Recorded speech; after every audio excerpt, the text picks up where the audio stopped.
Hello guys, അപ്പോൾ തുടങ്ങാം. This is ബൊഗ്വേ ചാനൽ. എന്തൊക്കെയാടാ ഈ കൊച്ചു കേരളത്തിൽ നടക്കുന്നത്? മുസ്ലിംസിൻ്റെ ബാങ്ക് വിളി കേൾക്കുമ്പോഴാണ് ഹിന്ദുക്കളായ ഞങ്ങൾ വിളക്ക് കത്തിക്കുന്നതെന്നും മുസ്ലിംസ് പിടിക്കുന്ന റമദാൻ നോമ്പ് ഹിന്ദുക്കളായ ഞങ്ങൾ പിടിക്കുന്നുവെന്നും ക്രിസ്മസും ഓണവും മുസ്ലിംസായ ഞങ്ങൾ സെലിബ്രേറ്റ് ചെയ്യുന്നുവെന്നും ക്രിസ്മസിനൊക്കെ ഞങ്ങൾ ഹിന്ദുക്കളും മുസ്ലിംസും എല്ലാവരുടെ വീട്ടിലും സ്റ്റാറുകളൊക്കെ തൂക്കുമെന്നൊക്കെ പറഞ്ഞ് മതേതരത്വം വിളമ്പി സഹോദരത്വം വിളമ്പി അയ്യോ ഞങ്ങൾ 100% വിദ്യാഭ്യാസമുള്ള സംസ്ഥാനമാണ്, അയ്യോ നാടാണ്, നാട്ടുകാരാണ്, സുഹൃത്തുക്കളാണ്, മതനിന്ദയോ വ്യത്യാസങ്ങളോ വിദ്വേഷങ്ങളോ വിയോജിപ്പുകളോ വിരോധങ്ങളോ ഞങ്ങൾക്കില്ലേ. എന്തൊക്കെയാടാ നടക്കുന്നത്? ഒരാളൊരു പോസ്റ്റർ തയ്യാറാക്കി, ഒരു മാർക്കറ്റിംഗ് സ്ട്രാറ്റജി ആയിപ്പോയി, അത് തെറ്റിപ്പോയി, അത് ശുദ്ധ മണ്ടത്തരം തന്നെയാണ്. അത് ആ സമൂഹത്തിലുള്ളവർ, സമൂഹം എന്ന് പറയുന്നതിനെക്കാട്ടും ആ മനുഷ്യർ അവരും കൂടെ സമ്മതിച്ചാണ് അത് തെറ്റുപറ്റിപ്പോയി, അത് ഇങ്ങനെ ആവുമെന്ന് ഞങ്ങൾ പ്രതീക്ഷിച്ചതില്ല.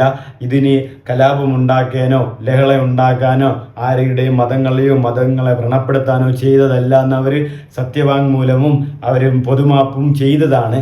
എന്നിട്ട് കൂടെ നമ്മളിവിടെ നടക്കുന്ന എന്താണ്?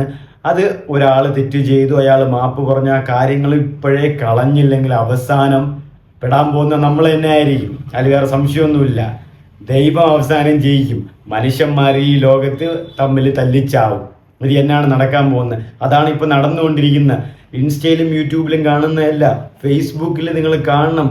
ഫേസ്ബുക്കിൽ പച്ചയ്ക്ക് വർഗീയത പറയാണ്. ആ കടകളെ കത്തിക്കണം, ആ കടയിലുള്ളവരെ കൊല്ലണം, എന്തൊക്കെയാണ് പറയുന്നത്. എന്നിട്ട് ഇപ്പോൾ അതിന് വിപരീതമായിട്ട് വീഡിയോസ് ഇറക്കുകയാണ്. റംസാനിന് പന്നി ബിരിയാണി കഴിക്കുന്നതോ പന്നി മന്തി കഴിക്കുന്നതോ പോർക്ക് നിങ്ങൾക്ക് എതിരല്ല, അത് വെച്ച് വാശിക്ക് ചെയ്യുകയാണ്. അപ്പോൾ വാശിക്ക് ചെയ്താൽ ദൈവങ്ങൾ അവസാനം ജയിക്കും. മനുഷ്യന്മാർ തമ്മിൽ തല്ലിച്ചാവും, പരാതികളുണ്ടാവും, പരിഭവങ്ങളുണ്ടാവും, വിദ്വേഷങ്ങൾ, വിയോജിപ്പുകൾ, വിരോധങ്ങൾ, ദേഷ്യങ്ങൾ, വൈരാഗ്യങ്ങൾ, അക്രമങ്ങൾ, ആക്രമണങ്ങൾ എന്തൊക്കെ ഉണ്ടാവും.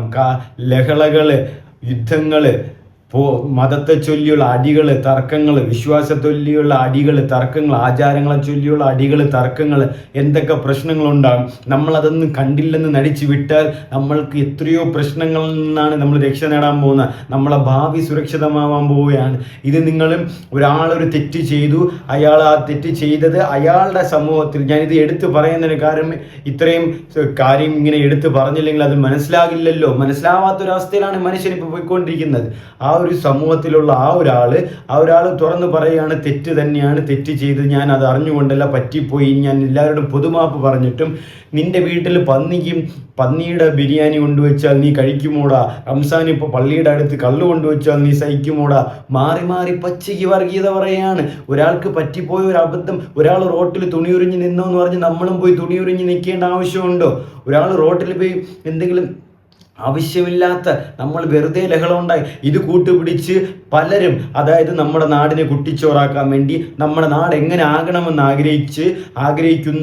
ആഗ്രഹിച്ചു കൊണ്ടിരിക്കുന്നവർക്ക് ഇതൊരു സാഹചര്യം മൂലം ഉണ്ടാക്കി കൊടുക്കുകയാണ്. നമ്മളത് ഇപ്പോഴേ മറന്ന് വിട്ടു കൊടുത്തില്ലെങ്കിൽ അത് അവർ ചൂണ്ടിയെടുത്ത് അത് വീണ്ടും ഇപ്പം നാളെ ഇതിനുമായിട്ട് ഹിന്ദു ഐക്യത്വ മേള എന്നൊരു മേള എന്തോ നടക്കാൻ പോകുന്നു പറയുന്നു.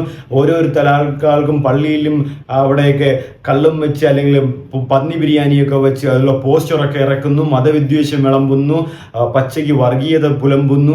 എന്തൊക്കെയാണ് നടക്കുന്നത്? നമ്മൾ ഇതുമായിട്ട് ബന്ധപ്പെട്ട് മുന്നോട്ട് പോയാൽ നമുക്കാണ് നഷ്ടം. ദൈവത്തിന് ഇത് താല്പര്യം എന്നാണോ നിങ്ങൾ വിചാരിക്കുന്നത്? ദൈവത്തിന് ഇതിൽ ഒരു താല്പര്യവും ഇല്ല, ഇതിലൊരു വിശ്വാസവും ഇല്ല. ദൈവം നിങ്ങൾ ഇപ്പോൾ ദൈവത്തിന് വേണ്ടി ഈ അടിവയ്ക്കുന്നത് മനുഷ്യന് മാത്രമേ ബുദ്ധിമുട്ടുണ്ടാവും. ഇത് നമ്മൾ മനുഷ്യർ തമ്മിൽ തല്ലിച്ചാവും. ഇതോർത്ത് വിവേകത്തോടെ നടന്നില്ലെങ്കിൽ നാട് തന്നെ കുട്ടിച്ചോറാവും. അതിൽ വേറെ സംശയമൊന്നുമില്ല. അതുകൊണ്ട് ഒരാൾ തെറ്റ് ചെയ്തു, അയാൾ പരമാവധി അത് മനഃപൂർവ്വമല്ലെന്ന് പറയുന്നു, അയാൾ ആ പോസ്റ്റ് നീക്കം ചെയ്യുന്നു, അതിനുശേഷം അയാൾ പൊതുമാപ്പ് പറയുന്നു. എന്നിട്ടും ഒരാൾ അത് നീ എങ്ങനെ പറയും? നിന്റെ പള്ളിയിലും കൂടെ ഞാൻ കൊണ്ടുവച്ച് തരാം, നിന്റെ പള്ളിയിലും കൂടെ ഞാൻ അതൊക്കെ ഞാൻ മുമ്പ് പറഞ്ഞത്, ഒരാൾ റോട്ടിൽ തുണിയുരിഞ്ഞ് നിന്നു എന്ന് പറഞ്ഞ് നിങ്ങളും പോയി തുണിയുരിഞ്ഞ് നിൽക്കേണ്ട അവസ്ഥയുണ്ടോ? അയാൾ കാണിച്ചത് തെറ്റാണ്, അയാൾ മണ്ടത്തരാണ്, അത് മാറി നിൽക്കണം, അല്ലെങ്കിൽ ശ്രദ്ധിക്കാതിരിക്കാമെന്ന് പറഞ്ഞ് പോയെങ്കിൽ ഇതൊരു വിഷയമാകുമോ? എന്തിനാണ് ഈ വാശിക്കാണ് എനിക്ക് വയസ്സായ ആൾക്കാർ ഈ ഫേസ്ബുക്കിലൊക്കെ ഇടുന്ന കമൻറ്റിനൊന്നും എനിക്ക് സത്യത്തിൽ എന്താണ് ഇവിടെ അവർ പറയുന്നതിന് ഒരു ഉദ്ദേശവും കിട്ടുന്നില്ല. പച്ചയ്ക്ക് വർഗീയത പറയാണ്. നിന്റെ പെരുന്നാളാവട്ടെ, ഞാൻ പള്ളിയിൽ വന്ന് കള്ള് കൊണ്ടുവയ്ക്കും. അപ്പോൾ ഇതെന്തൊക്കെയാടാ നടക്കുന്നത്? നീ ഇത് അവസാന ലഹളയിലുണ്ടാവും, പ്രശ്നങ്ങളിലുണ്ടാവും, ബുദ്ധിമുട്ടുകളുണ്ടാവും. ഇത് എത്രയും പെട്ടെന്ന് ഒഴിച്ചു വിട്ടില്ലെങ്കിൽ ഇപ്പം ഒരാളിനെയും കൂടെ കേസ്, അതായത് കലാപങ്ങൾ ഉണ്ടാക്കാൻ വേണ്ടി ശ്രമിച്ചെന്ന് പറഞ്ഞ് ഒരു ഹിന്ദു ആളിനെതിരെ കേസ് എടുത്തിട്ടുണ്ട്. അതായത് റമദാനിൻ്റെ ഒരു പോസ്റ്ററിൽ എന്തോ പന്നി ബിരിയാണി വെച്ചതോ അങ്ങനെ എന്തോ ഒക്കെ ആയിട്ട് വിദ്വേഷം വിളമ്പുന്ന അവസ്ഥകൾ ഉണ്ടാക്കുകയാണ്. എന്തുകൊണ്ടാണ് ഒരാൾ തുണിയൊരു എന്തൊക്കെ പ്രശ്നങ്ങളാണ് ഉണ്ടാക്കി വെക്കുന്നത്? അതുകൊണ്ട് നിങ്ങൾ ഏത് പക്ഷത്താണ്? ഒരാൾ തെറ്റ് ചെയ്തോ അത് മാറി നിൽക്കുന്നു, നിങ്ങൾ ഏത് പക്ഷത്താണ്? നമുക്ക് ഇനിയും ഇതിൻ്റെ പിറകുന്ന് പോയാൽ ലഹള ഉണ്ടാകില്ലേ, പ്രശ്നങ്ങൾ ഉണ്ടാകില്ലേ? മതപരമായിട്ട് ഇതുമായിട്ട് മുന്നോട്ട് പോയാലും നമുക്ക് എന്തൊക്കെ ബുദ്ധിമുട്ടുകൾ ഉണ്ടാവും നിങ്ങൾ ആലോചിച്ച് നോക്കും. നിങ്ങൾ ദൈവങ്ങൾ അവസാനം തട്ടിലിരുന്ന് മേലെ ഈ കഥകളും കളികളും ഇങ്ങനെ കണ്ടുകൊണ്ടിരിക്കും.